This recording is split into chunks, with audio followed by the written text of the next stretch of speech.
RRB NTPC exam 4 सितंबर 2025 सिर्फ 2 में पूछे गए जीके जीएस।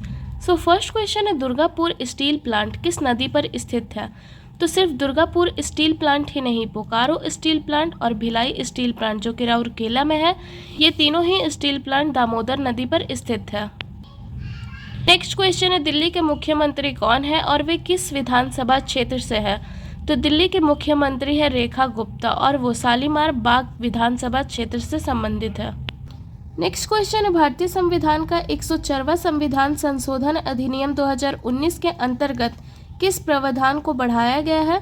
तो भारतीय संविधान के 104वें संविधान संशोधन अधिनियम 2019 के अंतर्गत लोकसभा और राज्य विधानसभाओं में SC/ST के लिए सीटों के आरक्षण को 10 वर्ष बढ़ा दिया गया है। नेक्स्ट क्वेश्चन है, संस्कृत भाषा को किस वर्ष में एक शास्त्रीय भाषा घोषित किया गया है? तो संस्कृत भाषा को 2005 में शास्त्रीय भाषा घोषित किया गया है। नेक्स्ट क्वेश्चन है, गैर नवीकरणीय संसाधन कौन कौन से हैं? तो गैर नवीकरणीय संसाधन है कोयला, तेल, प्राकृतिक गैस और यूरेनियम। नेक्स्ट क्वेश्चन है, पंचायती राज व्यवस्था में कुल कितने विषय हैं? तो पंचायती राज व्यवस्था में कुल 29 विषय है, जिसमें पंचायतों में कार्य करने का अधिकार और जिम्मेदारियों का उल्लेख है। नेक्स्ट क्वेश्चन है, कैल्शियम सल्फेट हेमीहाइड्रेट का सामान्य नाम क्या है? तो कैल्शियम सल्फेट हेमीहाइड्रेट का सामान्य नाम है प्लास्टर ऑफ पेरिस। अगर पूछा जाए कि प्लास्टर ऑफ पेरिस कैसे तैयार किया जाता है, तो जिप्सम को गर्म करने पे उसका 1.5 अणु पानी का निकल जाता है और तब प्लास्टर ऑफ पेरिस तैयार होता है। नेक्स्ट क्वेश्चन है, हरिजन आंदोलन के समर्थन में किसने 8 मई 1933 को आत्मा शुद्धि के लिए 21 दिन का उपवास शुरू किया था?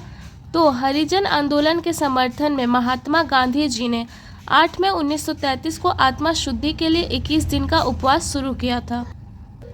नेक्स्ट क्वेश्चन है, 1947 से 1991 तक भारतीय अर्थव्यवस्था में किस क्षेत्र का सबसे ज़्यादा योगदान था?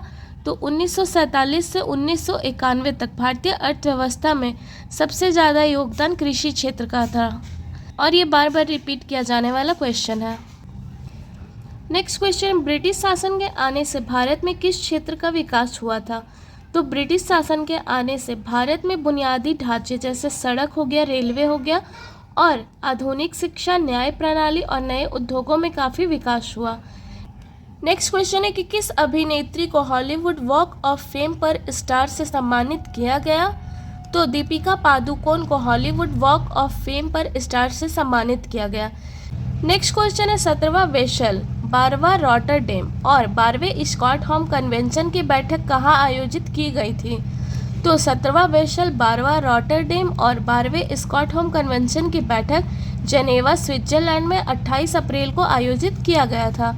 नेक्स्ट क्वेश्चन है, वैदिक काल में मानव जीवन को मुख्य रूप से कितने आश्रमों में विभाजित किया गया था?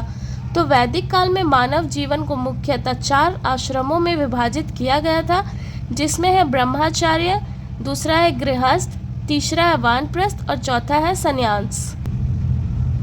नेक्स्ट क्वेश्चन है, विनियोग विधेयक किस मंत्रालय द्वारा लोकसभा में प्रस्तुत किया जाता है?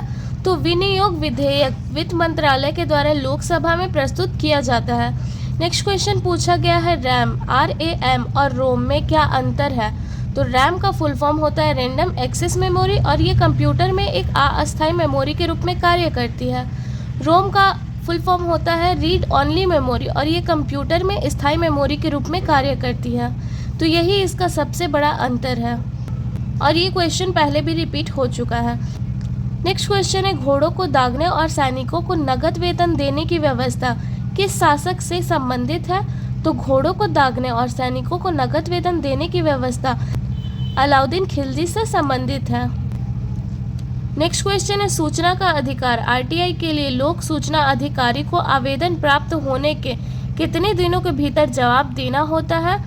तो RTI के लिए लोक सूचना अधिकारी को आवेदन प्राप्त होने के 30 दिनों के भीतर जवाब देना होता है। नेक्स्ट क्वेश्चन पूछा गया है, LPG का फुल फॉर्म क्या होता है? तो LPG का फुल फॉर्म होता है लिबरलाइजेशन, ग्लोबलाइजेशन, प्राइवेटाइजेशन और इसके अलावा एक होता है लिक्विफाइड पेट्रोलियम गैस।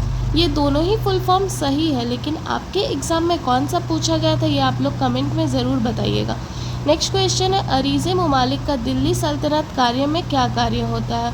तो अरीज़े ममालिक का अर्थ होता है सैन्य विभाग का एक प्रमुख अधिकारी और इसका कार्य है सैनिकों की भर्ती करना, रसद देना और साथ साझे की व्यवस्था करना यानी कि सजावट करना। नेक्स्ट क्वेश्चन है लौटते हुए मानसून से मुख्य रूप से वर्षा किस क्षेत्र में होती है? तो लौटते हुए मानसून से मुख्य रूप से तमिलनाडु, पांडुचेरी, तटीय क्षेत्र आंध्र प्रदेश और पूर्वी तटीय क्षेत्रों में सबसे अधिक बारिश होती है। नेक्स्ट क्वेश्चन है पीओके को छोड़कर भारत की सर्वोच्च चोटी कौन सी है? तो पोक को छोड़कर भारत की सबसे सर्वोच्च चोटी है कंचनजंगा। नेक्स्ट क्वेश्चन है भारतीय सैन्य दिवस हर साल किस दिन मनाया जाता है? तो भारतीय सैन्य दिवस हर साल 15 जनवरी को मनाया जाता है।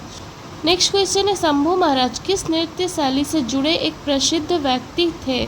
तो शंभू महाराज जो कि कथक नृत्य शैली से जुड़े एक प्रसिद्ध व्यक्ति है और ये उत्तर प्रदेश के लखनऊ में रहते हैं। नेक्स्ट क्वेश्चन है न्यायिक पुनरावलोकन का क्या अर्थ है? तो न्यायिक पुनरावलोकन ये न्यायपालिका की वह शक्ति है जिसके तहत एक विधायिका द्वारा बनाए गए कानून और कार्यपालिका द्वारा किए गए कार्यों की जांच करती है। नेक्स्ट क्वेश्चन है लेबनान के राष्ट्रपति कौन है? तो लेबनान के राष्ट्रपति है जोसेफ ऑन। नेक्स्ट क्वेश्चन है ज्वालामुखी विस्फोट का क्या कारण है?